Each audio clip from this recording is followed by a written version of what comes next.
Jadi observasi adalah pengamatan terhadap suatu hal atau objek yang akan kita bahas di laporan hasil observasi. Nah, seperti yang Ibu bilang tadi, akan dibahas di laporan teks hasil observasi. Nah, pada pertemuan kali ini kita akan membahas mengenai teks laporan hasil observasi.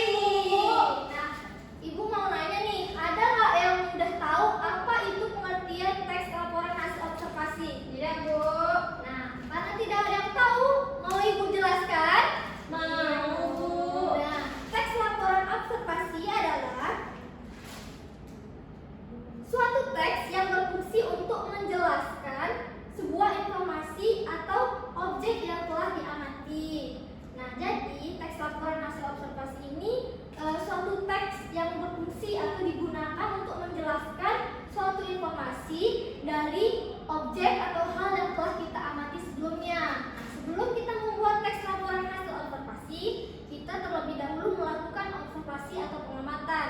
Jika telah melakukan observasi atau pengamatan, selanjutnya membuat teks laporan Hasil observasi. Sekarang kita juga harus tahu terlebih dahulu apa itu fungsi teks laporan hasil observasi. Jadi, fungsi laporan teks observasi itu dibagi menjadi 3. Nah, yang pertama ada untuk memberitahukan tanggung jawab, tugas, dan kegiatan pengamatan. Jadi, dengan kata lain, teks laporan hasil observasi ini berfungsi untuk memenuhi tugas-tugas mata pelajaran. Contohnya, kita mempelajari bahasa Indonesia. Jadi, mau tidak mau atau suka tidak suka, kita harus membuat teks laporan dari hasil observasi. Sampai sini paham? Paham, Bu. Nah, yang kedua yaitu untuk memberitahukan kepada pihak-pihak terkait untuk menentukan kebijakan. Nah, maksudnya apa?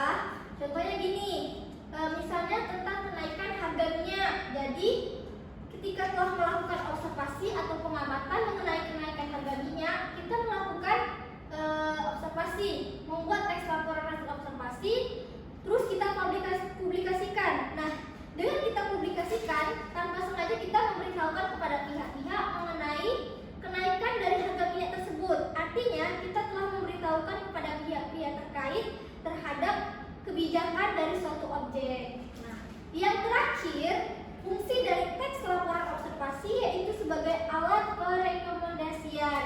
Maksudnya adalah, jadi teks laporan hasil observasi ini dapat dijadikan rekomendasian atau pendokumentasian. Lalu yang ketiga adalah alat pendokumentasian, yaitu teks laporan hasil observasi ini dapat dijadikan pendokumentasian suatu objek atau kegiatan. Contohnya, pendokumentasian Karang Taruna. Jadi laporan hasil observasi ini dapat menjadi pendokumentasian terhadap Karang Taruna tersebut. Nah, sekarang ada yang bisa memberikan contoh lain dari salah satu fungsi hasil observasi? Ada, Bu. Nah, iya Siska. Bilang gini, contohnya. Iya, baru kali aku hafal. Contohnya bilang kasih dulu dia. Itu dia yang harus contohnya yaitu pada fungsi yang kedua.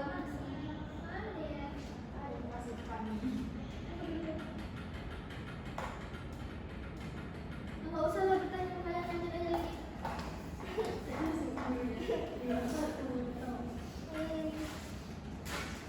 Baiklah, sekarang kita sudah mengetahui mengenai pengertian dan fungsi dari teks laporan hasil observasi. Selanjutnya, kita akan membahas mengenai struktur teks laporan hasil observasi. Sekarang kita jawab melihat ke depan.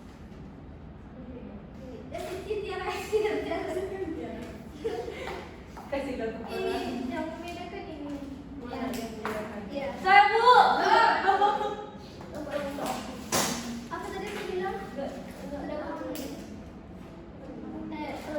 Selanjutnya kita akan membahas mengenai struktur teks laporan hasil observasi ini. Nah, sebelumnya Ibu mau nanya nih, ada nggak yang tahu apa yang membedakan antara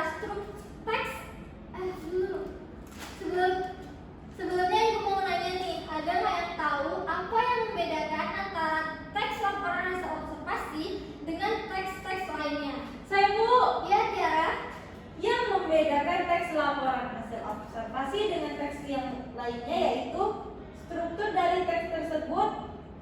Setiap teks memiliki struktur yang berbeda-beda. Begitu juga dengan teks laporan hasil observasi, Bu. Nah, seperti yang dibilang sama Diana tadi, jadi yang membedakan antara struktur teks laporan hasil observasi dengan teks lainnya yaitu terdapat pada strukturnya. Setiap teks itu memiliki struktur yang berbeda-beda. Struktur teks laporan hasil observasi itu berbeda, begitu juga dengan struktur teks persuasi, teks negosiasi, dan teks yang lainnya. Nah, pada kali ini kita akan membahas mengenai struktur teks laporan hasil observasi. Nah, struktur teks laporan observasi ini dibagi menjadi tiga. Tiga. Ya, benar sekali, dibagi menjadi tiga. Nah, yang pertama yaitu pernyataan umum atau klasifikasi. Jadi pernyataan umum ini berisi kalimat definisi. Nah, sebelumnya Ibu akan menanyakan lagi. Kasih apa kan Siska?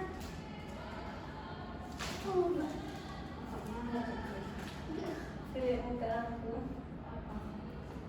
Udah, kalimat definisi. Belum.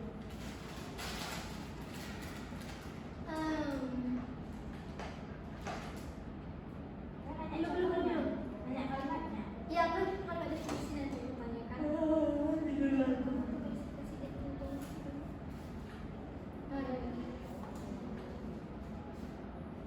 Jadi, struktur teks laporan hasil observasi itu dibagi menjadi tiga, yaitu yang pertama pernyataan umum atau yang disebut dengan klasifikasi, yang kedua ada deskripsi bagian, dan yang terakhir ada deskripsi manfaat. Nah, yang pertama yaitu pernyataan umum atau klasifikasi.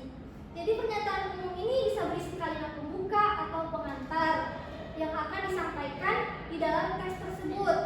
Bagian ini berisi bagian umum objek atau gambaran secara umum yang dijelaskan secara garis besar mengenai objek yang diamati.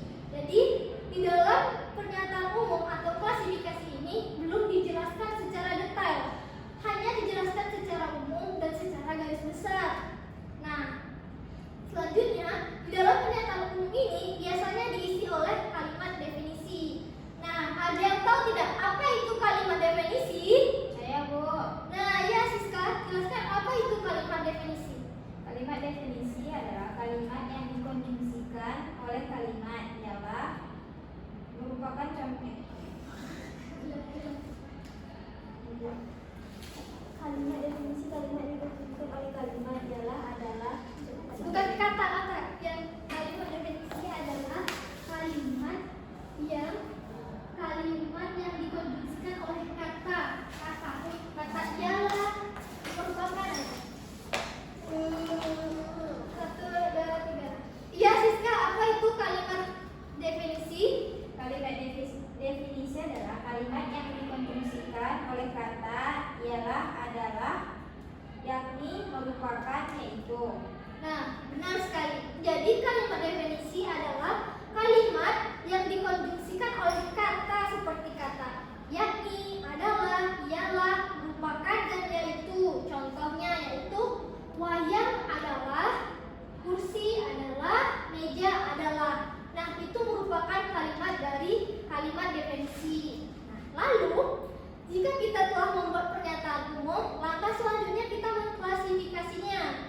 Jadi pengklasifikasian itu sebuah objek harus menyebutkan dasar pengklasifikasinya. Maksudnya gimana? Nah, jadi jika kita ingin mengklasifikasi suatu objek, kita harus mengetahui dasarnya dulu. Harus ada dasar dari objek tersebut. Contohnya, berdasarkan ada atau tidak adanya gigi, paus dibagi menjadi dua, yaitu paus bergigi dan paus tidak bergigi. Berdasarkan kalimat yang disampaikan tadi, pausnya dibagi menjadi dua, yaitu berdasarkan ada atau tidak adanya gigi. Nah, di dalam pernyataan umum, pengklasifikasiannya itu harus ada berdasarkan apa?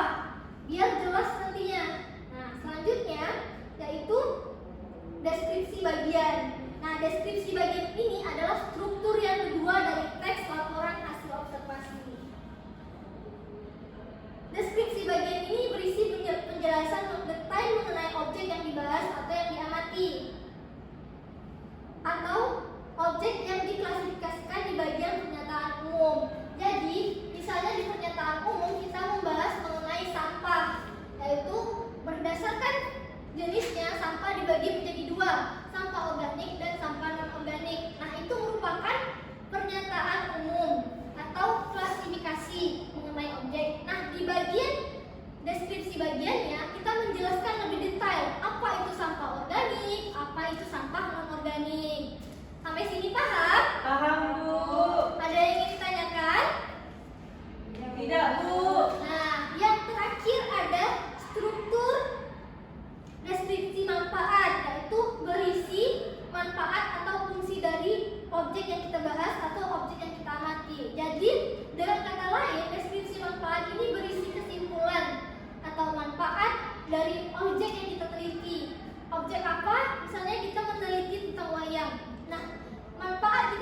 aja dengan